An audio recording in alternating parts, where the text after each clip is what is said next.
பேரலை நேயர்களுக்கு வணக்கம். இன்றைய நமது நேர்காணலில் டெல்லியிலிருந்து பத்திரிகையாளர் நிரஞ்சன் அவர்கள் இணைந்திருக்கிறார். தோழர் வணக்கம். வணக்கம். உச்ச நீதிமன்ற நீதிபதி திரு தத்தா அவர்கள் ராகுல் காந்தி அவர்களை மிக கடுமையாக சாடி இருக்கிறார். அவருடைய கருத்து அப்படின்றத எடுத்துக்கொள்ளலாமா இல்ல என்ன செய்தி அப்படிங்கிறது ஒரு பெரிய அதிர்ச்சியாக இருக்கிறது. ஏன்னா மெயின்ஸ்ட்ரீம் ஊடகங்களிலிருந்து பத்திரிகை வரைக்கும் எல்லாத்துலயுமே ஒரு இந்தியர் இப்படி பேசவே மாட்டார். ராகுல் காந்தி பேச்சால் நீதிபதி கோபம், வாய்க்கு வந்தபடியெல்லாம் நீங்கள் இப்படி பேசலாமா என்று கடுமையான தாக்குதல் அப்படின்னு ஒரு மிகப்பெரிய அளவிற்கு ஒரு கேம்பெயினாவே ராகுல் இந்தியர் அல்ல அப்படிங்கிற தொனியில செய்திகள் எல்லாம் வெளியாகிறத நம்மளால பார்க்க முடிகிறது. இன்னைக்கு பத்திரிகை செய்தியை பார்த்திருக்கக்கூடிய பலருக்கும் கூட இது தெரிஞ்சிருக்கும். ஊடகங்கள்லையும் நார்த் இந்தியால குறிப்பா இது மிகப்பெரிய அளவிற்கு பேசும் பொருளாக மாறி இருக்கிறது. நீங்க உங்களுடைய சேனல்ல இது குறித்து ஒரு காணொலியும் வெளியிட்டு இருந்தீங்க. தீர்ப்பு வேறு மாதிரி அவருடைய ஒப்பீனியன் வேற மாதிரி லாஸ்டா முடிச்சிருக்கிறாரு. பட் ஆனா அதுக்கு இடையில அவர் சொன்ன ஸ்டேட்மெண்ட் எல்லாம் வேற மாதிரி இருக்கு அப்படிங்கிற ஒரு குழப்பத்தையும் நம்மளால பார்க்க முடிகிறது. என்ன நடந்தது? ஏன் இந்த இவ்வளவு கடுமையான வார்த்தை ராகுலுக்கு எதிராக பயன்படுத்தப்பட்டிருக்கு? இல்ல, முதல்ல எடுத்தோன்னு நம்ம கேட்கறது ஏன் பேசினாங்க அப்படின்ற கேள்வியெல்லாம் எல்லாருமே எழுப்ப வேண்டியதா இருக்கு. ஏன்னா ராகுல் காந்தி அவர்கள் ஒரு மக்களவை எதிர்கட்சி தலைவரா இருக்கக்கூடியவர், கிட்டத்தட்ட ஒரு கேபினெட் அந்தஸ்துல இருக்கக்கூடிய ஒரு அதிகாரம் இருக்கக்கூடிய இடத்துல இருக்கக்கூடியவர், முக்கியமான சிபிஐ அதிகாரிகள் தேர்ந்தெடுக்கக்கூடிய குழுவில இருந்து பிரதமர், உள்துறை அமைச்சர் எந்த அளவுக்கு அந்த குழுக்கள்ல இடம்பெற்றிருப்பாங்களோ அதே அளவுக்கு இவருக்கும் அந்த குழுவுல இடம்பெற்றிருக்கிறாரு. உச்ச நீதிமன்ற தலைமை நீதிபதியை தேர்ந்தெடுக்கிற குழுக்கள் தொடங்கி அதுக்கான பரிந்துரைகள், இது மாதிரியான விஷயங்கள் ஜுடிஷியல் லெவல்ல அவங்க ஏதாவது முக்கியமான விஷயங்கள்லாம் கொண்டு வராங்கன்னா அதுலயும் ராகுல் காந்தி அவர்கள் சேர்க்கப்படுவார். ராகுல் காந்தி நம்ம தனிப்பட்ட நபரை எடுத்துக்க கூடாது. அந்த position LOP, leader of opposition அப்படின்றதுதான் நம்ம ரொம்ப ரொம்ப முக்கியமானதா எடுத்துக்கணும். அவங்க கேள்வி கேட்பாங்க. எதிர்கட்சி தலைவர்களுடைய வேலையே என்னது? அரசை கேள்வி கேட்கக்கூடியதுதான் அவங்களுடைய அடிப்படையான வேலையே. ஆனா அதை நீதிமன்றம் கொஸ்டின் பண்ணியிருக்காங்க அப்படின்றதுதான் ரொம்ப ஆச்சரியமான விஷயமா இருக்கு. இதுக்கும் ராகுல் காந்தி அவர்கள் தனிநபர் தாக்குதல் எதிலையும் அவர் ஈடுபடல. அவரு பாரத் ஜோடோ யாத்திரை போனப்போ நிறைய பேரை சந்திச்சிருக்கிறாரு.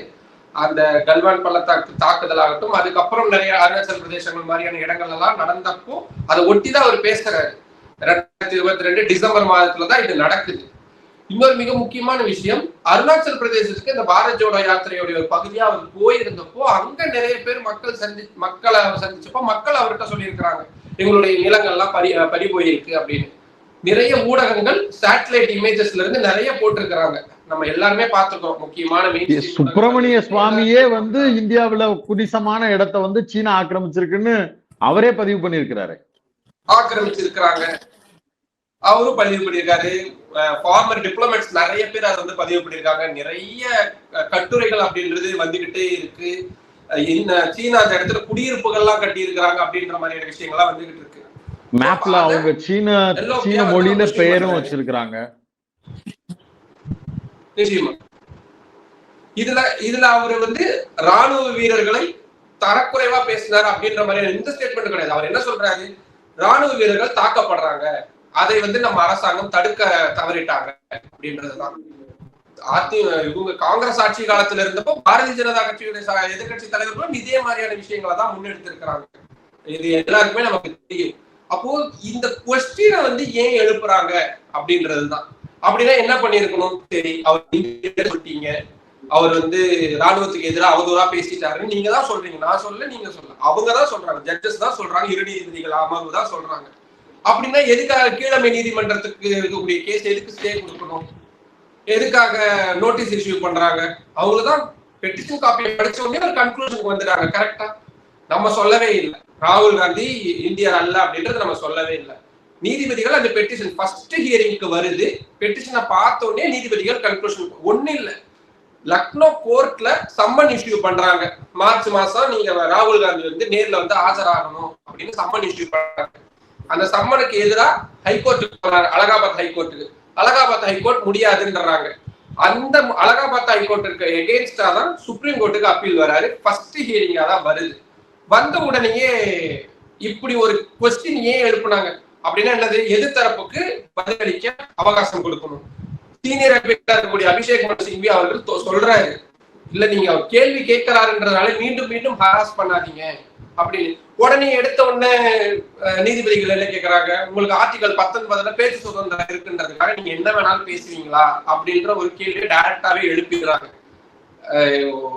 இதே கோர்ட்டு தான் ராகுல் காந்தி அவர்களுக்கு அந்த 2 ஆண்டுகள் சிறை தண்டனை கொடுத்தாங்க தெரியுமா, மோடி அவர்கள் பெயரை வச்சு பேசினாரு அப்படின்றதுக்காக அவதூறு வழக்குல 2 ஆண்டுகள் சிறை தண்டனை.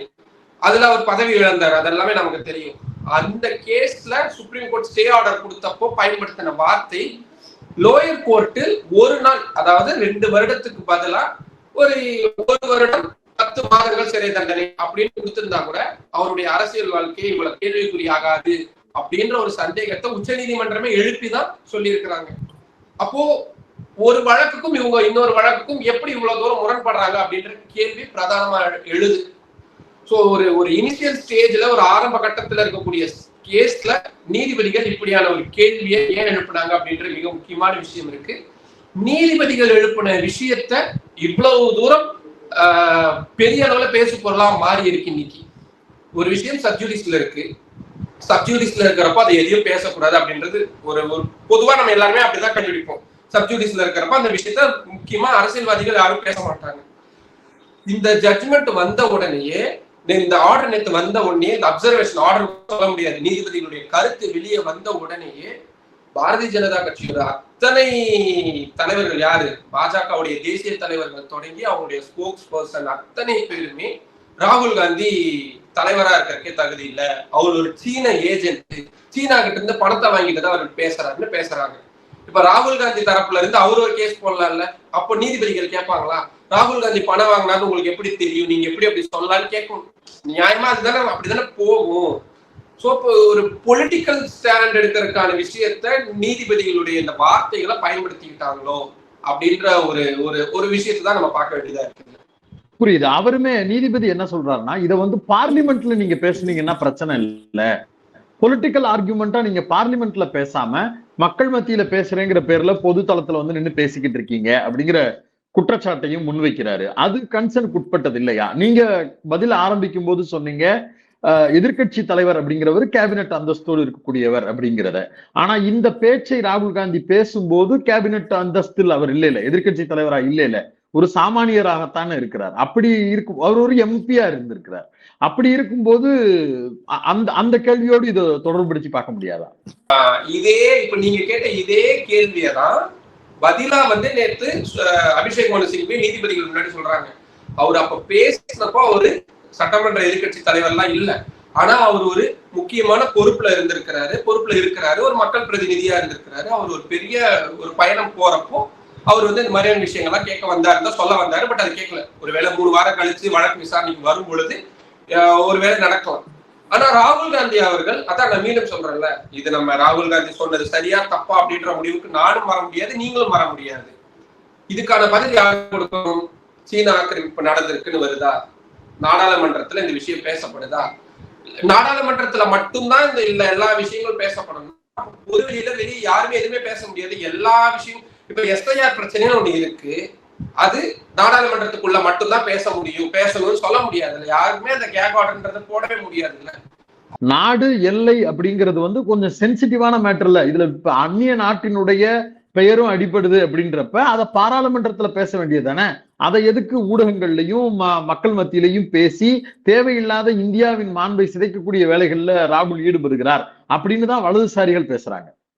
அப்போ இப்போ முக்கியமான ராணுவ நடவடிக்கைகள்லாம் எடுக்குது, நடக்கப்படுது, வெற்றி கிடைக்குது, தோல்வி கிடைக்குது, நிறைய தீவிரவாத தாக்குதல்கள் நடக்குது. அது எல்லாமே வெறும் பார்லிமெண்ட்டுக்குள்ள மட்டும்தான் டிஸ்கஸ் பண்ணப்படுதா என்ன? வெளியே பொதுவெளியில பேசுவாங்க. இப்போ இந்தியா பாகிஸ்தான் போரையே ட்ரம்ப் பேசுறாருன்னு சொல்றாரு. அதுதான் மீண்டும் சொல்ல வந்தேன். இப்போ ஆபரேஷன் சிந்தூர் நடந்து முடிஞ்ச உடனேயே பிரைம் மினிஸ்டர் மோடி பார்லிமெண்ட்டுக்கு பேசவே இல்லை. அவர் பீகாருக்கு போய் யாருமே, அதுதான் இப்ப தப்பு சரின்ற விஷயத்துக்குள்ள போகவே இல்லை. நம்ம அது வழக்கமா நடக்கு. பிரதமர் பீகார் மாநிலத்துக்கு போய் தான் நம்ம வெற்றி அடைஞ்சிட்டோம், தமிழ்நாட்டுக்கு வந்தப்போ ஆபரேஷன் சிந்தூர் விஷயத்தை பத்தி பேசியிருக்கிறார். சோ அதுவும் சென்சிட்டிவான விஷயங்கள் தானே. இங்க நடக்கிறத ஃபாரின் கண்ட்ரிஸ்க்கு போய் பேசுறாங்க. இன்னைக்கு அதுக்குதான் பிரியங்கா காந்தி ஒரு முக்கியமான கேள்வி எழுப்பி இருக்கிறாங்க. என்ன எழுப்பி இருக்கிறாங்க? ஒரு ராகுல் காந்தி இந்திய குடிமகனா இல்லையா அப்படின்றத நீதிபதிகள் முடிவெடுக்க கூடாது அப்படின்றத. இப்ப இது என்ன பிரச்சனைனா, நீதிமன்றத்தை பொலிட்டிக்கலான ஒரு வெப்பனை ரெண்டு தரப்புமே மாத்திடுவாங்களோ அப்படின்ற ஒரு அச்சம் இருக்கு. ஏன்னா நான் கோர்ட் பாக்குறேன் அப்படின்றதுனால இப்ப ஜட்ஜஸ் சொல்லக்கூடிய இந்த வார்த்தைகளை பாஜகவும் அரசியல் ரீதியா எடுத்துட்டு போவாங்க, காங்கிரஸும் அரசியல் ரீதியா எடுத்துட்டு போவாங்க. கடைசியில மாண்பு குறையிறது யாரோட மாண்பு பாதிக்கப்படுறதா இருக்கும்? கோர்ட்டுடைய மாண்பு பாதிக்கக்கூடியதான் மாறி. ஏன்னா கோர்ட்டு சொல்லிட்டாங்க அப்படின்னு. இப்ப 3 வாரம் கழிச்சு ஒருவேளை ஒரு உதாரணத்துக்கே சொல்லலாமே, இப்போ 3 வாரம் கழிச்சு இல்ல டாக்குமெண்ட்ஸ் எல்லாம் கரெக்டா சப்மிட் பண்ணிட்டாரு, இந்த எவிடன்ஸ் எல்லாம் அவர் கொடுத்திருக்கிறாரு, அதனால லோயர் கோர்ட்ல இருக்கக்கூடிய நாங்க கேஸ நாங்க டிஸ்மிஸ் பண்ணுறோம் ஹைப்போதெட்டிக்கலாவே எடுத்துக்கோமே. அப்போ அப்படி ஒருவேளை சுப்ரீம் கோர்ட் சொல்லிட்டாங்க அப்படின்னா அப்ப அது என்ன ஆகும்? அப்போ காங்கிரஸ் அதை கையில் எடுத்துக்குவாங்க. பாருங்க, அரசுக்கு எதிராக கோர்ட்டே சொல்லிட்டாங்க அப்படின்ற மாதிரியான ஈவெண்ட்டுக்கு மாறி கரெக்டா. சோ கோர்ட்டுடைய இந்த அப்சர்வேஷன்ஸ் அப்படின்றதுதான் இப்ப பிரச்சனையா மாறி இருக்கு. ஆர்டர்ல அவங்க ஸ்டே பண்ணாதான் மீண்டும் சொல்றேன், ஒரு முதல்லயே தப்பு பண்ணிட்டாருன்னு தெரிஞ்சிருந்துச்சுன்னா அப்ப டைரக்டா டிஸ்மிஸ் பண்ணிட்டு இல்ல நீங்க பேசுன தப்பு தான், நீங்க போய் லோயர் கோர்ட்டுக்கு போங்க அப்படின்னு. சோ ஒரு கன்க்ளூஷன் வராமையே ஒரு அப்சர்வேஷன்ஸ் மூலியமா ஒரு கன்க்ளூஷன் வந்துருச்சு, ராகுல் காந்தி தப்பு பண்ணிட்டாரு அப்படின்னு. தவறா லோயர் கோர்ட்ல நடக்கட்டும், அவர் பேசுறது தப்பா இருந்துச்சுன்னா திருப்பி அவருக்கு தண்டனை கொடுக்கட்டும், அவர் ஜெயில போடட்டும், அவருடைய அரசியல் வாழ்க்கை அது எல்லாமே நடக்கும், தாராளமா நடக்கும். ஆனா அது எப்ப நடக்கணும்? ஃபைனலா நடக்கணும். நீங்க தொடர்ச்சியா நீதிமன்ற வழக்குகள் விசாரணைகள் இது குறித்தெல்லாம் ஃபாலோ பண்ணக்கூடிய முக்கியமான ஜேர்னலிஸ்ட், அதனால இந்த கேள்வி உங்கள்கிட்ட கேட்கிறேன். வழக்கமா இப்படியான அப்சர்வேஷன் நீதிபதிகள் கொடுப்பதுங்கிறது வழக்கமா நடக்கிற ஒண்ணுதானா, இல்ல வழக்கத்துக்கு மீறி இந்த விஷயத்துல கூடுதலாக பிளே ஆகியிருக்கு அப்படின்னு நீங்க கருதுறீங்களா? இல்ல, வழக்கமா நீதிபதிகள் இப்படியான விஷயங்களை அந்த அப்சர்வேஷன்ஸ் அப்போ கடுமையா பேசுவாங்க. இப்போ கர்னல் சோஃபியா குரேஷி பத்தி மத்திய பிரதேசத்துறை அமைச்சர் பேசினப்போ பயங்கரமா கோவப்பட்டாங்க நீதிபதிகள். அது எப்படி நீங்க பேசலாம்? ஆனா ஆர்டரா வரும் பொழுது என்ன வருது அப்படின்றதுதான் இங்க பார்க்க வேண்டியதா இருக்கு. அவங்க உடனே எஸ்ஐடி அமைங்கன்னாங்க, மத்திய பிரதேச காவல்துறை சரியா பண்ணலைன்னாங்க, இவ்வளவு ஒரு அவசரமான விஷயங்கள் அவர் பேசியிருக்க கூடாது. என்னன்னா அது தனி மனித தாக்குதலா போயிருச்சு. சோஃபியா குரேஷி அவர்கள் பத்தி அவர் பேசுறது தனி மனித தாக்குதலா போயிருச்சு. அவர் மன்னிப்பு கேட்கிறாரு, அது ஏற்கலாம், அது எல்லாமே போயிருச்சு. ஆனா ராகுல் காந்தி அவர்கள் எடுத்து பேசின விஷயம் ரொம்ப ரொம்ப முக்கியமான, நீங்க சொன்ன மாதிரியாதான், நீதிமன்றம் சொன்ன மாதிரியாதான் ரொம்ப முக்கியமான விஷயம். அப்போ பொதுவெளியில பேசுறதுல என்ன தவறு அப்படின்ற கேள்விதான் காங்கிரஸ் கட்சி சார்பா முன்வைக்கிறாங்க. ஆனா நிறைய முறை இப்படியான அப்சர்வேஷன்ஸ் நீதிமன்றங்கள் கொடுத்திருக்கிறாங்க. பட் இந்த முறை என்னன்னா ஃபர்ஸ்ட் ஹியரிங்லயே அதை அவ்வளவு தூரம் சொன்னதும் அதை பாரதிய ஜனதா கட்சியினர் அப்படியே அதை எஸ்கலேட் பண்ணி எடுத்துட்டு போறதும் தான் இப்போ விவாத பொருளாவே மாறி இருக்கு. நார்த் இந்தியால ஊடகங்கள் இந்த செய்தியை எப்படி கேரி பண்றாங்க, அவங்க என்ன லைனுக்குள்ள இதை கொண்டு போக விரும்புறாங்கன்னு நீங்க நினைக்கிறீங்க? ஊடகங்களை பொறுத்த வரைக்கும் இது ராகுல் காந்தி மேல முழுக்க முழுக்க தவறு அப்படின்ற மாதிரி கொண்டு போயிட்டு இருப்பாங்க. கவுண்டர் பண்றதுக்கு இவங்களுக்கும் பெரிய அளவுல பாயிண்ட் எதுவும் கிடையாது. 3 வாரம் கழிச்சு ராகுல் காந்தி தரப்புல என்ன மாதிரியான பதில்கள் சொல்லப்படுது அப்படின்றதுதான். சோ இப்போ அந்த அவர் சொன்ன அந்த 2-3 அப்சர்வேஷன்ஸ் ரொம்ப ஸ்ட்ராங், ரொம்ப ஹெவி அப்சர்வேஷன்ஸா இருக்கு, ராகுல் காந்திக்கு எகென்ஸ்டா இருக்கு. சோ அதனால அது ஒரு விதமான பின்னடைவை ராகுல் காந்தி தரப்புக்கு கொடுத்திருக்கு. ஏன்னா இப்ப இந்த எஸ்ஐஆர் மாதிரியான விஷயங்கள் எல்லாம் முன் வச்சு எதிர்கட்சிகள்லாம் போராட்டம் நடத்திட்டு இருக்கக்கூடிய சூழல் பாரதிய ஜனதா கட்சியினர் ஒரு பெரிய வெப்பனா கிடைச்சிருக்கு. சோ ஊடகங்கள், ஏன்னா அப்கோர்ஸ் ஒரு நாடாளுமன்ற எதிர்கட்சி தலைவரை இவ்வளவு தூரம் கடுமையா விமர்சிச்சிருக்காங்க அப்படின்னா அது எந்த அளவுக்கு தாக்கத்தை ஏற்படுத்துமோ அந்த அளவுக்கு இருக்கு. ஊடகங்கள் இதை பத்தி விமர்சிச்சு தள்ளிட்டு இருக்காங்க. பட் இன்னும் எகெயின்ஸ்டான விஷயங்கள் காங்கிரஸ்ல இருந்து அது சம்பந்தமான பிரியங்கா காந்தியை தவிர இன்னும் காங்கிரஸ் கட்சியில இருந்து இதுக்கான எதிர்வினைகள் அப்படின்றது இன்னும் பெரிய அளவுல வராம இருக்கு. ராகுல் காந்தி அதை பத்தி எதுவுமே சொல்லாம இருக்காரு. அவர் சைடு வேர்ஷன் அப்படின்றதும் இன்னும் பாக்கி இருக்கு. சோ ஒருவேளை ராகுல் காந்தி இதுக்கு பதில் கொடுக்கிறாரு, கோர்ட்டு கொடுக்கறதுக்கு முன்னாடியே அவர் பொதுவெளியில கொடுப்பாரா அப்படின்ற சந்தேகம் தான். ஒருவேளை கொடுத்தாருன்னா அவங்க தரப்பு விஷயங்களும் வெளியே வந்து, ஏன்னா 2 பக்கமும் பேச வேண்டியதா இருக்கு. ராகுல் காந்தி இந்த வழக்குல கூப்பிட்டு விசாரிக்கப்படணுமா? அவருடைய தரப்பு நியாயம் அப்படிங்கிறது ஒண்ணு இருக்கும்ல, அவர் தரப்புல இருந்து ஒரு விளக்கம் அப்படிங்கிறது அளிக்கப்பட வேண்டுமா? அவர் நீதிமன்றத்துக்கு வர வேண்டிய தேவை இருக்குமா? இல்ல, இப்ப அதுக்குதான் இப்ப 3 வாரம் கழிச்சு வழக்கு அப்படின்றத ஒத்தி வச்சிருக்கிறாங்க. எதிர்த்தரப்புக்கு யார் கம்ப்ளைண்டோ லோக்கல் கோர்ட்ல அங்க யார் கேஸ் ஃபைல் பண்ணாங்களோ அவங்களுக்கு போட்டிருக்கிறாங்க. சோ இப்போ 3 வாரம் கழிச்சு வழக்கு விசாரணை நடக்கும் பொழுது ராகுல் காந்தியோட தரப்பு அவர் நேர்ல வர்றதெல்லாம் அதெல்லாம் இருக்காது. அவருடைய தரப்பு வழக்கறிஞர் மூலியமா அபிஷேக் மனு சிங்வி தான் வருவாரு. கண்டிப்பா வந்து முக்கியமான விஷயங்கள் இதுல அபிஷேக் மனு சிங்வியுடைய அவர் ஒரு ட்விட் ஒன்றும் பண்ணியிருந்தாரு. அந்த ட்விட்ல அவர் என்னன்னா நிறைய மிஸ்இன்டர்பிரேஷன் ஆயிடுச்சு, நீதிபதிகள் சொன்ன ரிப்போர்ட் ஆயிருக்கிறதுக்கும் நிறைய மிஸ்இன்டர்பிரேஷன் ஆயிடுச்சு அப்படின்ற மாதிரி ஒரு விஷயம் சொன்னாரு. நானும் அந்த கேஸ வந்து ஆன்லைன்ல பார்த்து ஹியர் பண்ணேன். அந்த மாதிரியான மிஸ்இன்டர்பிரேஷன் டைரக்டான ஹிட் தான் எல்லாமே ராகுல் காந்திக்கு எதிராக இருக்கிறது. பட் பெரிய சவால் இதுல இப்ப ராகுல் காந்தி அடுத்த முறை வரும் பொழுது மிக முக்கியமான கேள்வி என்ன எழுப்பியிருந்தாங்க, ராகுல் காந்திக்கு எப்படி தெரியும் 2000 சதுர கிலோமீட்டர் பரப்பளவை சீனா அபகரிச்சிருச்சு எப்படி ராகுல் காந்திக்கு தெரியும் அப்படின்ற ஒரு கேள்வி எழுப்பியிருந்தாங்க. இப்போ அதுக்கு சாலிடான எவிடன்ஸுகள் அப்படின்றது கண்டிப்பா கொடுக்கணும். அது என்ன மாதிரி கொடுப்பாங்கன்னு தெரியல. அவர் பப்ளிக் கிட்ட பேசின விஷயங்கள் வச்சு கொடுப்பாங்களா, இல்ல அவருக்கு எதுவும் ரெப்ரசன்டேஷன்ஸ் லெட்டர்ஸ் மாதிரி எதுவும் கொடுத்துருப்பாங்களா, அது மாதிரி எப்படின்னு தெரியல. பட் நிச்சயமா அந்த மாதிரியான விஷயங்கள்லாம். ஆனா மெயினா வந்து இந்த பேச்சுரிமை சார்ந்த விஷயங்கள்ல தான் அவர் கான்சென்ட்ரேட் பண்ணி போவாருன்னு நான் நினைக்கிறேன். ஏன்னா மீண்டும் மீண்டும் அதிக அளவுல ஒரு அவதூறு வழக்குல இப்படியான வழக்குகள்லாம் மீண்டும் மீண்டும் சிக்கிக்கிட்டே இருக்கிறாரு. யார் பாத்தீங்கன்னா அது ராகுல் காந்தி தான் இருக்கிறாரு. எனக்கு தெரிஞ்சு வாரத்துக்கு ஒரு கேஸ் வந்து ராகுல் காந்தி அப்பீல் வருது, இல்ல ராகுல் காந்திக்கு எகென்ஸ்டா வர்றவங்க சுப்ரீம் கோர்ட் வர்றதுன்னு வந்து நடந்துகிட்டே தான் இருக்கும். லக்னோல நடக்கும், குஜராத்ல நடக்கும், அப்படியே பாத்தீங்கன்னா போபால்ல நடக்கும், நார்த் ஈஸ்ட்ல ஏதாவது ஒரு ஸ்டேட்ல நடக்கும். எகென்ஸ்டான கேஸுங்க அப்படின்றது அவர் சாவர்கர் பத்தி பேசினது, பாஜக பத்தி பேசினது, மோடியை பத்தி பேசினாரு, அமித்ஷா பத்தி பேசினாருன்னு அவர் மேல அத்தனை வழக்குகள் அப்படின்றது இருக்குது. சோ அது மாதிரியான ஒவ்வொரு வழக்குகளும் வந்துகிட்டே தான் இருக்கு. இந்த வழக்கு ஆனா எங்கன்னா கோர்ட்டுடைய அப்சர்வேஷன் இவ்வளவு தூரம் பெரிய, இப்ப நான் மற்ற வழக்குகள்லாம் சொன்னா 1-2 வழக்குகள் பேசும் பொருளா இருக்கும். பட் இது வந்து இன்னைக்கு எனக்கு தெரிஞ்சு நான் இன்னைக்கு காலையில இருந்து பார்த்தேன் எல்லா நியூஸ் பேப்பர்லயும் அதான் ஹெட்லைன். தமிழ் பேப்பர்ல இருந்து மலையாளம், தெலுங்கு, ஹிந்தி, ஆங்கில நாளிதழ்கள் எல்லாத்துலயும் அதான் ஹெட்லைன். நேத்து ஃபுல்லா நடந்த அத்தனை முக்கியமான டிபேட்டுகளையும் இதுதான் வந்து பேசப்பட்டிருக்கு. சோ இது எல்லாரும் உற்று நோக்கக்கூடிய ஒரு வழக்கா, சரியான ஒரு வழக்காகவும் மாறி இருக்கு. கரெக்டா இது எப்போ வரும்னா, பீகார் மாநிலத்துல ராகுல் காந்தி அவர்கள் ஒரு யாத்திரை பிளான் பண்ணியிருக்காரு அந்த ஊர் சட்டமன்ற தேர்தலுக்காக. அந்த தேர்தல் யாத்திரையில் அவர் இருக்கும் பொழுது உச்ச நீதிமன்றத்துல இந்த வழக்கு வர்றதுக்கான வாய்ப்பு அப்படின்றது ரொம்ப ரொம்ப அதிகமா 3 weeks தான் அப்படிதான் இருக்கும்.